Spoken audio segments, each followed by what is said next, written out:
बोलिए श्री सदगुरुदेव की जय। सदगुरु श्री कबीर साहिब की जय। विश्व वंदनीय संत सम्राट बंदी छोर सदगुरु श्री कबीर साहब जी, मेरे हृदय मंदिर के आराध्य परम पूज्य सदगुरु श्री महंत साहब जी, पूजा के योग्य सभी संत समाज में चरण कमलों में सिर झुका के त्रिवार बंदी करता हूँ। बोलिए श्री सदगुरुदेव की जय। सदगुरु श्री कबीर साहब जी एक विचारमान संत थे।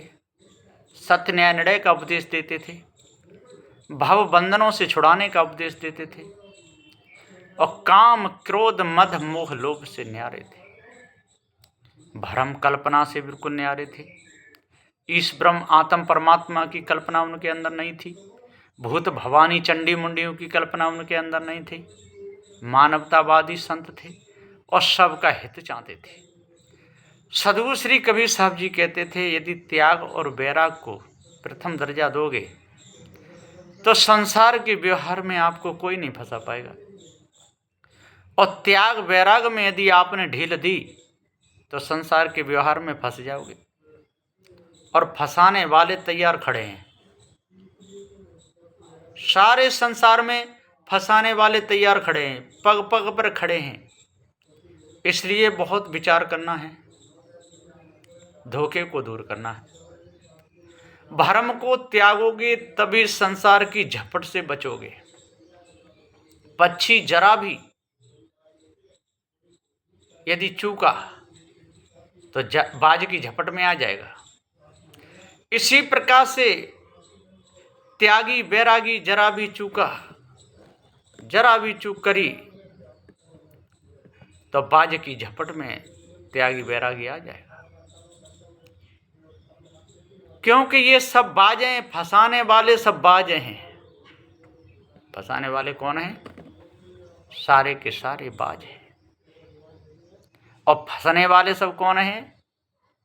ये सब साधारण बेचारे पक्षी हैं। इसी प्रकार से जंगली पशु जरा भी चूका तो शेर बाघ चीते नाहर की झपट में आ जाएगा। पशु तो वो भी हैं, शेर भगरा चीते नाहर भी पशु हैं। और जो बेचारे सीधे साधे हिरन हैं, खरगोश हैं, जो वैसे हैं, घोड़ुआ हैं, ये भी पशु हैं। पशु पशु को ही दुख दे रहा है। इसी प्रकार से मनुष्य मनुष्य को दुख दे रहा है। लेकिन मनुष्य खानी कर्म भूमिका है, अन्य खानियां भोग भूमिका है। यदि निर्णय से देखा जाए तो दोनों ही भोग भूमिका भी है और कर्म भूमिका भी है। इसलिए सदगुरु श्री कबीर साहब जी पुकार के समझाते हुए कहते हैं कि साधु को प्रथम दर्जा त्याग और वैराग में होना चाहिए। त्याग और वैराग में जरा भी चूका तो संसार उसको फंसा देगा, व्यवहार में गिरा देगा। क्योंकि संसार में व्यवहार को ही महत्व दिया जाता है और साधु समाज में त्याग और वैराग को महत्व दिया जाता है। त्याग वैराग का जीवन में बहुत बड़ा महत्व है। और यदि जरा भी त्याग वैराग से चूका तो सीधा खंडक में गिरेगा।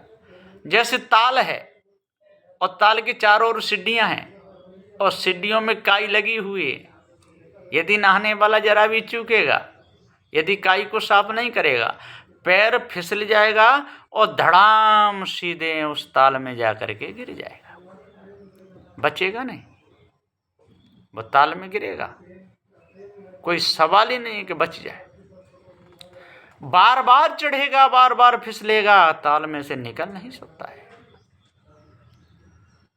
आपको नहीं निकल पाएगा। हाँ, कि उसके अंदर विवेक विचार हो तो निकल सकता है। पहले ताल में ही खड़े होकर के अंदर में और पहली सीढ़ी को धो ले बढ़िया तरह, फिर वापस चढ़ जाए और फिर ऐसे कर करके चढ़ता चला है, निकल आएगा।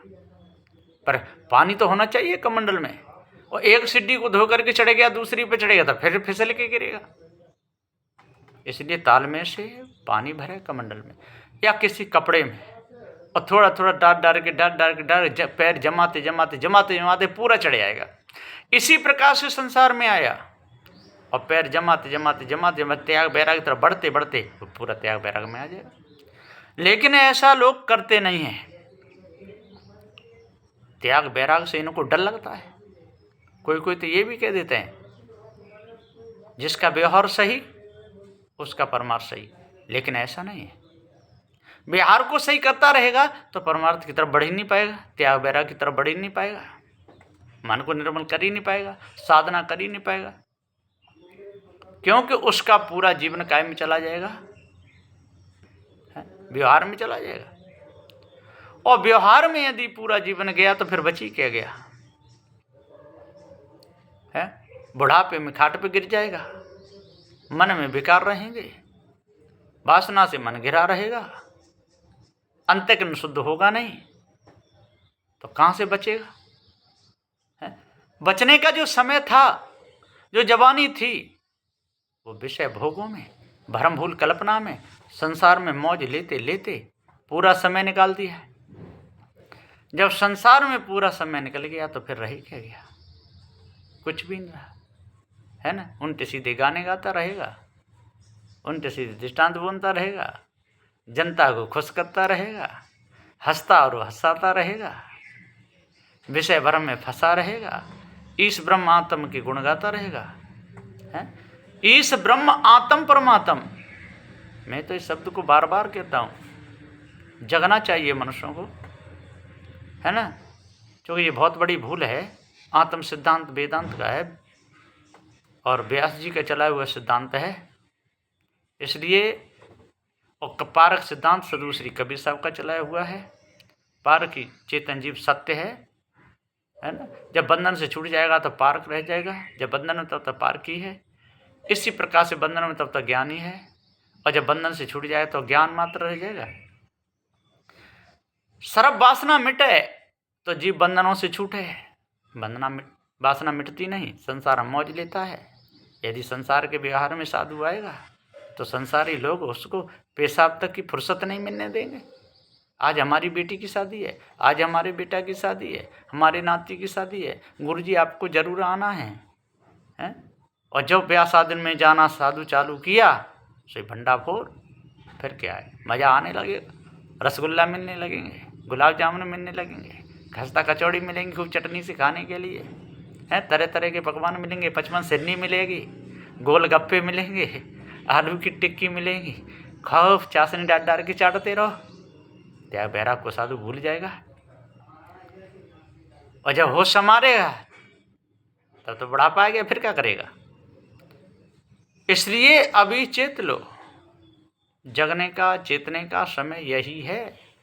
यदि जरा भी भूल किए तो बचोगे नहीं, और कोई बचाने वाला है भी नहीं। इसलिए बचो, जहाँ तक बने तहाँ तक बचते रहो, बचते रहो, बचते रहो।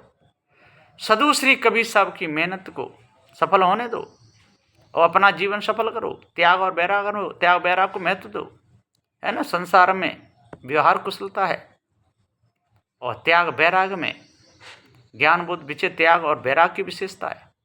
एक तरफ व्यवहार की विशेषता है और एक तरफ त्याग और वैराग की विशेषता है।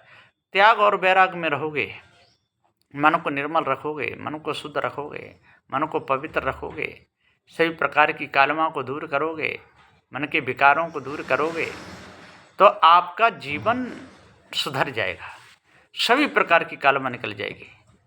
और यदि सभी को कबीर साहब की बराबरी में बताते रहोगे, इस ब्रह्म आत्म परमात्मा के गुण गाते रहोगे, और या अपने निर्णय में कहोगे ही नहीं कि आत्म सिद्धांत अपना नहीं है, तो लोगों को कैसे पता चलेगा? बताना चाहिए कि जो आत्म सिद्धांत है वो व्यापकवाद है, पहले का चला हुआ है, उसकी व्याख्या अलग है। इसलिए जीव को आत्मा कहना ये भ्रम भूल कल्पना है। बताने में, समझाने में चूकना नहीं चाहिए। और जो बताएगा ही नहीं, समझाएगा ही नहीं, तो दूसरों को कैसे पता चलेगा? किसी को पता चलेगा ही नहीं कि अपना सिद्धांत कौन सा है।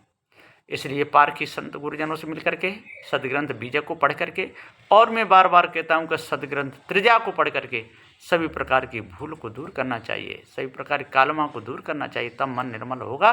बस इन्हीं वचनों के साथ में मैं अपनी वाणी को विराम देता हूँ। साहेब बंदगी, साहेब बंदगी, साहेब बंदगी। बोलिए श्री सद्गुरुदेव की जय।